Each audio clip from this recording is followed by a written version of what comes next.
know that there's a great deal of interest in my answer to this question.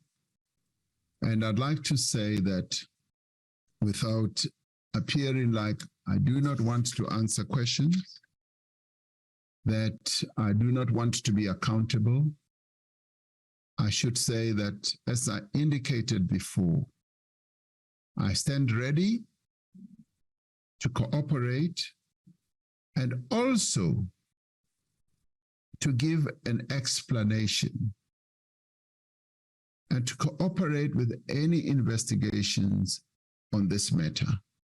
Your president is saying he can't respond to questions because there's investigation. The only time you cannot respond to questions is when the issue in terms of Rule 89 is still awaiting a judicial decision in a court of law. This issue is not sub judice. It is not before a court of law.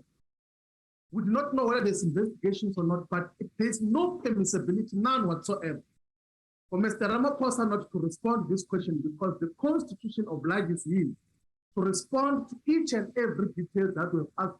There is no law that permits him to avoid this question. So he must respond to the question about what happened in Phala Phala. Sitting here as a presiding officer, you cannot, right, force a member of the executive to respond to your question in the manner in which you want or you expect.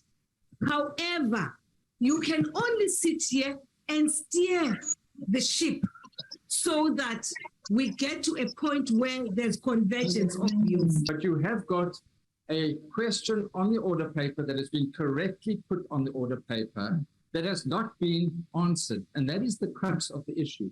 The president, on legal advice, has said, I am ready to answer, I stand ready to answer all questions, but has not.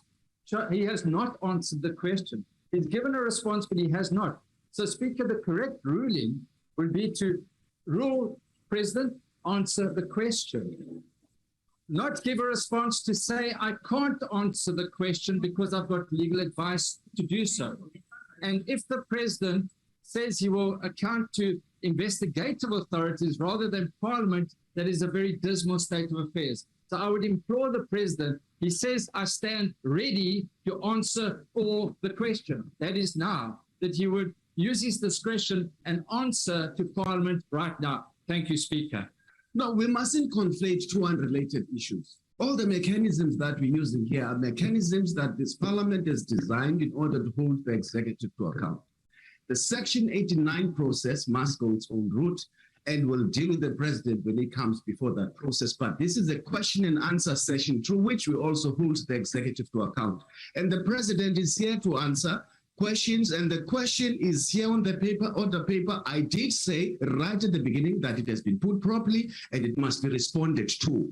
And all that needs to happen now, Speaker, instead of us allowing running commentary on this issue, put the question to the president and say, you said you are not willing to answer or not going to answer. You have to provide a response. Saying I'm not going to answer is not an answer. I mean, it's ludicrous to accept that as an explanation.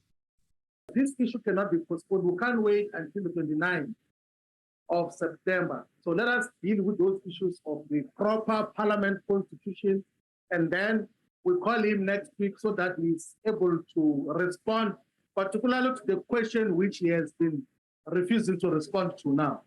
That is the proposal. Okay, thank you very much.